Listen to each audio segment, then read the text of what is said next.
There are always exceptions, but astrobiologists think four factors are necessary for intelligent extraterrestrial life. 1. A planet needs a magnetosphere to protect its life from its star's ionizing radiation. This is determined by the parent star's metallicity, the amount of heavy metals detected in the planet's star. During a planet's formation, it receives some of its star's iron and nickel to create its own magnetosphere. 2.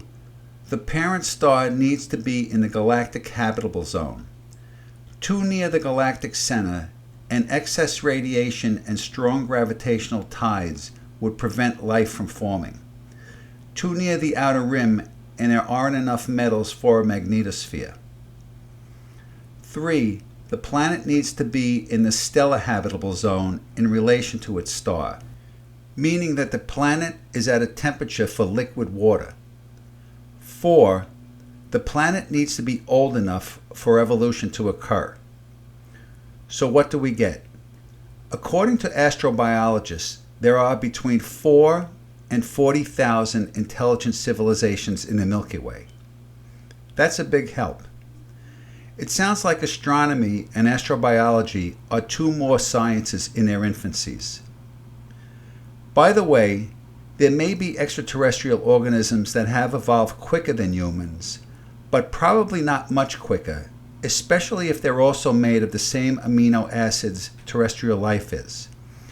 This is a strong likelihood considering that hydrogen, oxygen, nitrogen, and carbon are perfect fits for each other, like jigsaw pieces.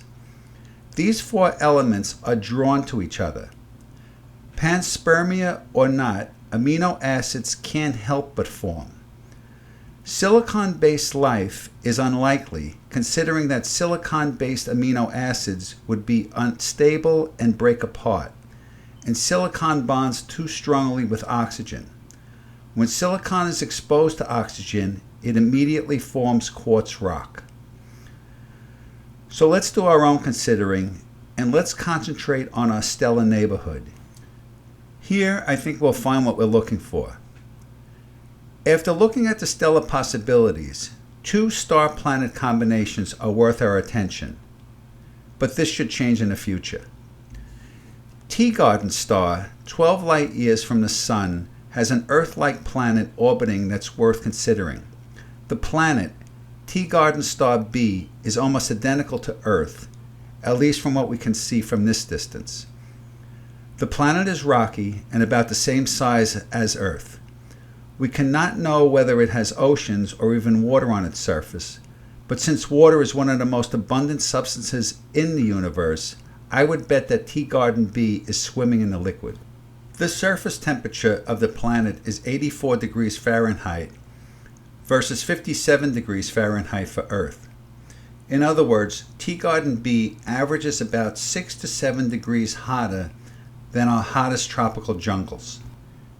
Teegarden star is not sun-like. It's a brownish red dwarf that barely crossed over the brown dwarf star threshold. It has a diameter of only 125% of Jupiter and has about 80 times the mass of Jupiter. 80 times the mass of Jupiter is the absolute minimum requirement to initiate nuclear fusion. So it is right on the line. However, the deciding factor is temperature. A true brown dwarf would not exceed a surface temperature of 1300 degrees Fahrenheit, and Teegarden's is substantially hotter. Its metallicity, slightly less than the Sun's, is adequate for forming planets with magnetospheres, and this indicates that it's a second-generation star. Teegarden's star smolders at 4,300 degrees Fahrenheit, which is 5,200 degrees cooler than our Sun. The planet, Teegarden B, is tidally locked, so the inhabitants on the perpetually light side would live in a world of reddish-orange twilight. The dark side would be eternal night. The energy from the star is delivered by infrared rays, with hardly any ultraviolet radiation received. We might weigh a couple of pounds more on Teegarden B due to its slightly greater mass, but at those temperatures, humans would sweat it off. In any event, considering its potentially thick cloud cover and abundance of water, it's a strong possibility that Teegarden B supports life. But to what level of intelligence is highly speculative. Living organisms need energy to stay alive. Ionized radiation is deadly, and genetic footholds couldn't be established.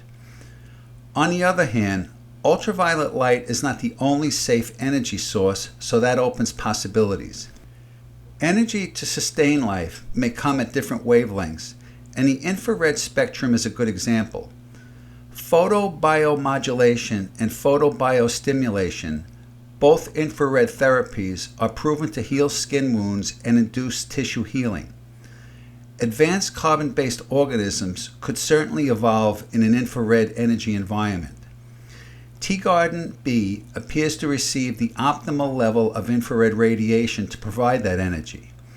It seems that the planet is the infrared equivalent to the Earth's ultraviolet habitat. The extra heat on the surface of Teegarden B is surely a benefit to its organisms rather than a hindrance, especially if they're cold-blooded. The next factor to the life equation of Teegarden B is the age of its star. Teegarden's star is estimated to be over 8 billion years old, and it has been stable for practically its entire life. Our Sun is about 4.6 billion years old, and the Earth is about 4.55 billion years old. It's mind-boggling to think that Teegarden B has had a 3.5 billion year head start on organism evolution. These thoughts are compelling yet disturbing, considering that Teegarden B is the planet most likely to evolve a world of advanced reptilians. Tau Ceti is another star astronomically close to our Sun and a potential candidate for intelligent organisms. The prime contender orbiting around Tau Ceti is the planet Tau Ceti E. Tau Ceti looks a lot like the Sun. It's slightly smaller and slightly cooler, but it's an ultraviolet emitter just like the Sun. The planet Tau Ceti E is big for a rocky planet, almost quadruple the diameter of Earth. It's too warm to support human beings at an average surface temperature of 154 degrees Fahrenheit. But that's certainly not the last word about this planet. The star Tau Ceti happens to be at least 1.25 billion years older than the Sun, according to analysis. Stars increase in temperature as they age, except for certain dwarf stars like Teegarden's star. It's conceivable that Tau Ceti E was the same temperature as Earth 1.25 billion years ago. At present, the average surface temperature on Earth is 57.2 degrees Fahrenheit.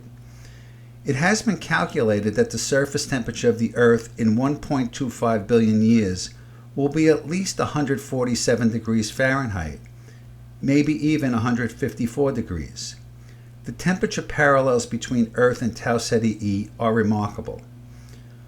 Although Tau Ceti E is considerably larger than the Earth, its density is only 63% of Earth's density. The combination of its greater size but less density gives Tau Ceti E a surface gravity of only 20% greater than Earth's gravity. The crux of this comparison is that humanoid life may have evolved on Tau Ceti E. The two stars, and the Earth and Tau Ceti E, have enough similarities to create parallel organisms. In the case of Tau Ceti, as opposed to Teegarden's star, life on Tau Ceti E quite possibly is, or was, humanoid life that has had a 1.25 billion year head start on Earthlings. However, intelligent life on Tau Ceti E did not remain on the planet as the temperatures increased.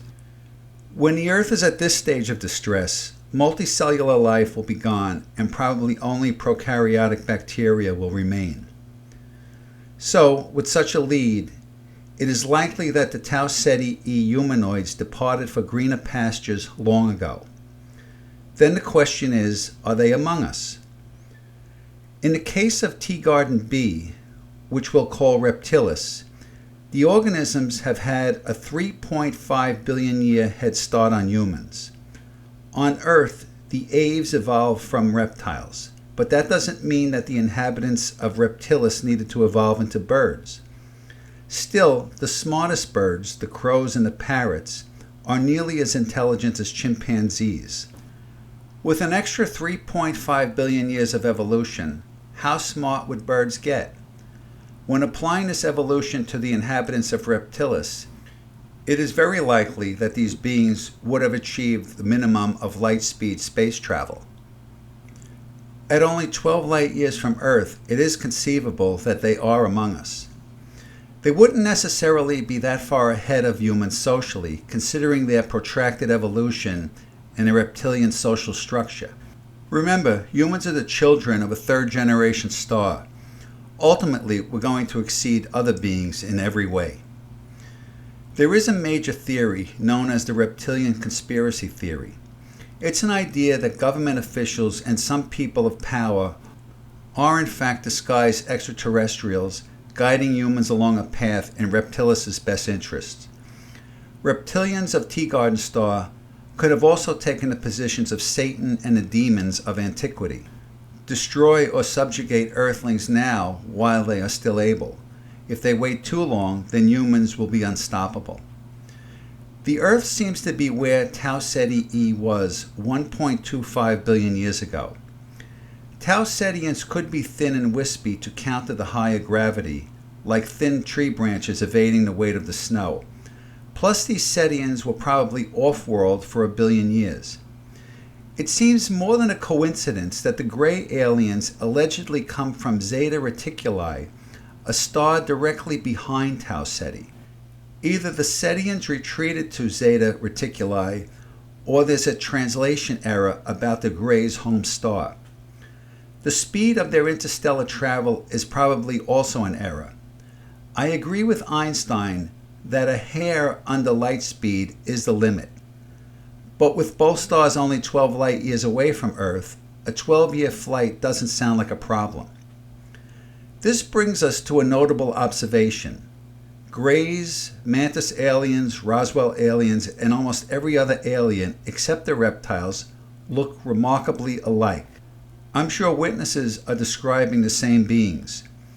Recounting appearances from memory will leave a margin of variation. Still, these descriptions from thousands of people are uncannily alike. Even the reptiles differ slightly by descriptions.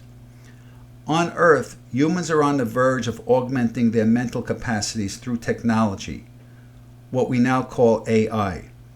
Think of what humans could accomplish with 300 IQs. Maybe faster than light space travel is possible. Could the Cetians be at this level?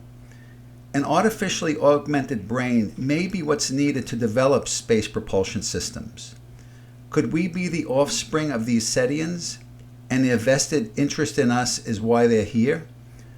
The Cetians could have taken the positions of God and the angels in the recent past. And they understand that someday we'll outshine the angels. The Bible mentions this.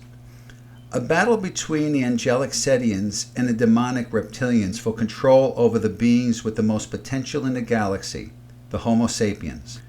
As far as physical evidence, civilizations with light-speed technology and at least a billion-year head start over humans would not leave physical evidence if they didn't want to. At their level, indelible, deep-seated memories may be the evidence we're looking for. And as far as physical experiments are concerned, how else to learn about us? Thank you for watching. Talk to you soon.